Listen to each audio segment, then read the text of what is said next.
Hello everyone, very good morning. अच्छा चलो, मैं आपको सीधा चार्ट पे ले चलता हूँ। And there is one small update. Update ये है कि market can reverse any time from any level. ये जो इतना नीचे आया है, इसको इतना नीचे जो किया किया गया है, फिलहाल वर्ल्ड मार्केट में ऐसी कोई डेंजर वाली बात बन नहीं रही है। ठीक है। Even cryptos have started recovering. ये यहाँ पे एक गैप बना हुआ है। ये जो आपको कैंडल दिख रही है लाल कलर की, अगर ये सिर्फ और सिर्फ इस गैप को फिल करने के लिए नीचे आया है, देन बिलीव मी, रिवर्सल भी उतना ही खतरनाक देगा ये। क्योंकि अगर वर्ल्ड लेवल पे ग्लोबल इश्यूज की वजह से अगर कुछ इशू होता, तो सबसे पहले हमें यहाँ पे दिखता। यूरोपियन मार्केट्स आर डाउन, वो एक एक 1.5% डाउन है, ठीक है। पर this is not the actual thing which is in front of us. ये सारी मार्केट्स खुलेंगी दोपहर में। अब दोपहर में खुलते ही ये ग्रीन हो जाते हैं, वी डोंट नो। ठीक है। लेकिन ना क्रूड में ऐसी कोई भारी भरकम तेजी है, ना कोई डाउ में ऐसी कोई भारी भरकम गिरावट है। इसके बावजूद हाँ, हमारा इंडियन रूपी डाउन है। लेकिन इंडियन रूपी भैया 56 रुपए से नीचे चला आ रहा है। अगर इंडियन रूपी की वजह से अगर कोई इशू होता, तो भैया अब तक तो हमारी मार्केट बंद, मतलब ताला ही लग जाना चाहिए था।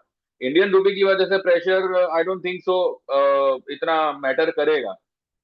हाँ, सेंटिमेंट्स खराब होंगे, ये सब कुछ माना, लेकिन इसके बावजूद अगर मार्केट इस हद तक आया है, तो मेरा मेरा मानना यही है कि ये इस गैप तक ही आया है। ये गैप को फिल करने ही आया है। हालांकि इसने अब तक की जो लो बनाई है 25,529 तक की ऑलरेडी बना दी है। अब इसके डेली वीकली दोनों ही इंडिकेटर्स, स्टॉकेस्टिक हो दोनों ही निफ्टी बैंक निफ्टी दोनों के ही एक एक पे आ चुके हैं। ठीक है। निफ्टी के दो दो पे है, लेकिन बैंक निफ्टी का एक पे डेली का है, एक पे वीकली का है। और ये सबको ध्यान में रखते हुए एक बड़ा रिवर्सल आज ही मार्केट में आवे, इसके 99.99% चांसेस है।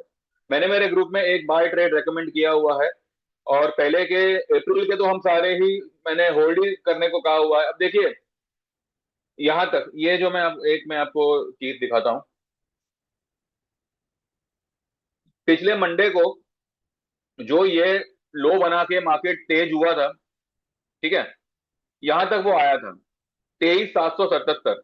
यानी कि जो हमारा क्लोजिंग बेसिस 2 से 3 क्लोजिंग मैंने बताया था, 23,500 के नीचे नहीं करेगा।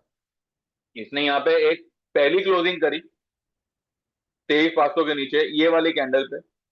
उसके बाद में उसके बाद में ये वाली कैंडल जो बनी ना, भले वो 23,500 के नीचे क्लोज थी, लेकिन ग्रीन में थी और 408 की क्लोजिंग थी। तो मैंने यही कहा था कि इसको हम कंसिडर करेंगे। और इसके बाद में आपको 2 दिन तेजी ही दिखी है।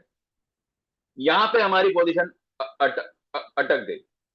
यहां से जो ये मंडे के दिन गैप डाउन हुआ ना, मंडे के दिन नहीं, ये कौन सा दिन है, ये बुधवार है, गुरुवार को जो ये गैप डाउन हुआ, और फ्राइडे को ये रिकवरी देते देते रह गया। तो मुझे यही लग रहा है कि सिर्फ और सिर्फ इस गैप तक ये आया हुआ है, और ये यहाँ का आखिरी बड़ा सपोर्ट है।